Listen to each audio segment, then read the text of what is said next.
Siang ini saya mendapat kabar sedih dari teman saya yang menjadi lawyersnya Wahyu Dwi Nugroho. Masih ingat nggak Wahyu Dwi Nugroho? Saya pernah membahasnya di beberapa pembahasan di Cokro TV kemarin, beberapa waktu lalu. Jadi kasusnya saya perlu kasih tahu lagi.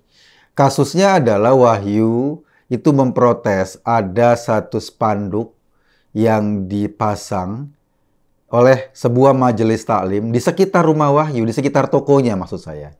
Wahyu ini pedagang yang sebagian konsumennya adalah jemaah sebuah majelis taklim. Nah, majelis taklim ini bikin spanduk besar melarang jamaahnya belanja di toko-toko sekitar majelis taklim itu. Otomatis dong, karena Wahyu memang buka toko tidak dalam majelis taklim, dia di luar, pasti secara ekonomi dia terganggu. Karena sebagian konsumen Wahyu adalah jemaah majelis taklim itu. Ketika majelis taklim itu bikin spanduk melarang jamaahnya belanja di toko-toko sekitar majelis taklim, dan Wahyu merasa dirugikan, dia protes terhadap keberadaan spanduk itu. Dia bikin akun TikTok atau dia membuat konten TikTok sambil memajang foto spanduk tersebut. Dia mengutip sebuah hadis Nabi. Isinya sebaik-baiknya umat atau sebaik-baiknya umat Islam, kira-kira kayak gitu deh, adalah yang bermanfaat bagi tetangganya. Sebaik-baiknya manusia adalah yang bermanfaat bagi manusia lain. Itu sesuai dengan hadis Nabi. Nah, rupanya majelis taklim yang tiap hari ngomong soal hadis, ngomong ayat, ini tersinggung sama kontennya Wahyu. Dia tersinggung dinasehati. Dia nggak mau menjadi sebaik-baiknya umat yang bisa bermanfaat pada orang lain. Berdasarkan konten itu juga, dan ada konvo, ada dialog-dialog di bawah konten itu, Wahyu diadukan ke polisi dengan tuduhan ujaran kebencian. Yang paling merepotkan, Wahyu akhirnya ditangkap dan diadili. Mau tahu nggak kabar sedihnya? Tadi siang pengadilan memutuskan Wahyu bersalah. Dia diputuskan untuk dipenjara selama 5 bulan dan ganti rugi 1 juta rupiah.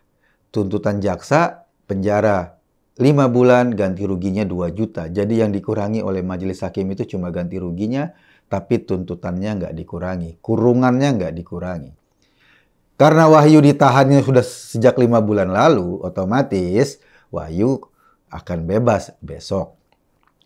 Di satu sisi, ini sebuah berita yang menggembirakan buat keluarga lah.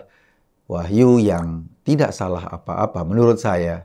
Dia yang cuma protes keberadaan spanduk itu yang dipasang dekat tokonya, kalaupun ada dalam areal majelis taklim.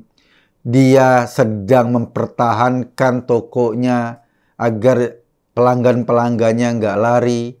Dia cuma seorang yang mencari nafkah buat keluarganya, harus berhadapan dengan kesombongan sebuah majelis taklim yang apabila diprotes, diminta manfaatnya sedikit saja, majelis taklim itu nggak mau dan mengadukan Wahyu ke polisi.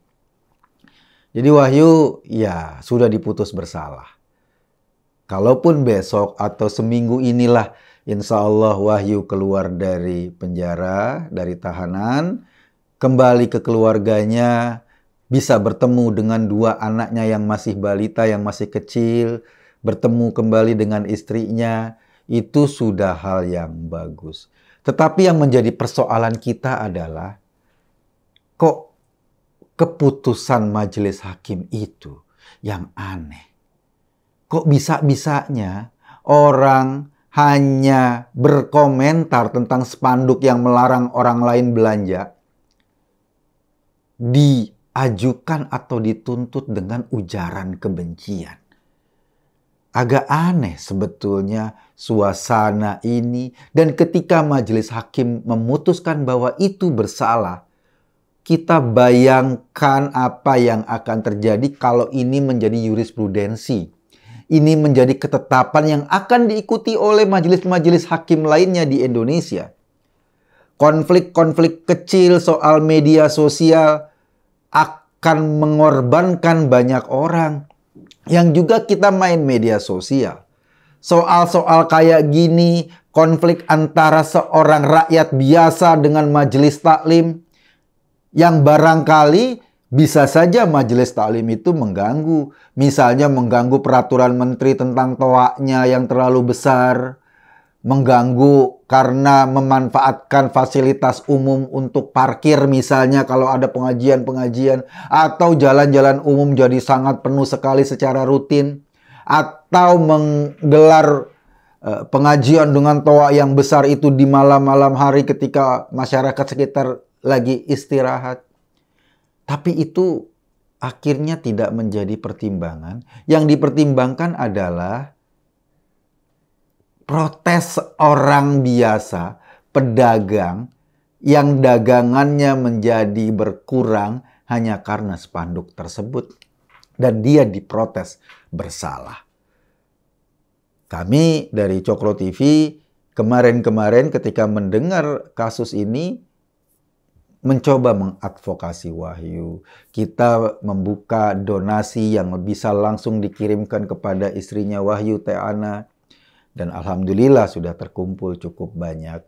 Saya nggak mau sebut angkanya karena saya khawatir jadi fitnah. Tetapi laporan dari Teh Ana, istrinya Wahyu, cukup signifikan lah.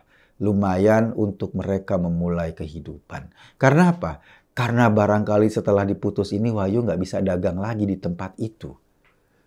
Suasana sosial nggak memungkinkan dia buka toko lagi, mendapat manfaat dari jemaah majelis taklim lagi. Padahal pemilik majelis taklim itu melarang orang menerima manfaat dari jemaahnya. Orang-orang di luar situ. Kan nggak mungkin. Mudah-mudahan donasi yang pernah Anda salurkan kepada istrinya Wahyu punya manfaat buat keluarga ini. Tanda bahwa kita tetap menjadi manusia, berempati pada manusia lain yang hanya ingin menyuarakan problem-problem kecil yang dihadapinya. Ini juga sebagai tanda bahwa kita tidak setuju sembarangan ada masyarakat, ada sekelompok masyarakat yang mengatasnamakan agama. Padahal problemnya adalah kepentingan mereka sendiri. Karena dalam majelis taklim itu barangkali ada toko-toko yang buka, yang mereka jamaahnya diharap beli di situ. Kemudian dasarnya itu lalu digunakanlah alasan-alasan untuk memenjarakan orang lain. Kita sedih terhadap kondisi kayak gini. Kita sedih terhadap kondisi hukum kita. Ada Wahyu yang cuma kayak gitu, dijatuhkan hukuman bersalah. Anak-anak Wahyu akan ada stempel bahwa bapaknya bersalah atas putusan pengadilan hanya karena membela hak-hak anak-anaknya untuk cari makan dengan cara yang halal. Istri Wahyu ada stempel bersalah karena suaminya adalah seorang narapidana yang diputus oleh pengadilan dan sebuah keluarga merasakan rasa sakit. Pada sisi yang lain kita ketemu suasana ketika pengadilan, terutama Mahkamah Agung, mendiskon semua orang yang dinyatakan bersalah dalam kasus Ferdy Sambo.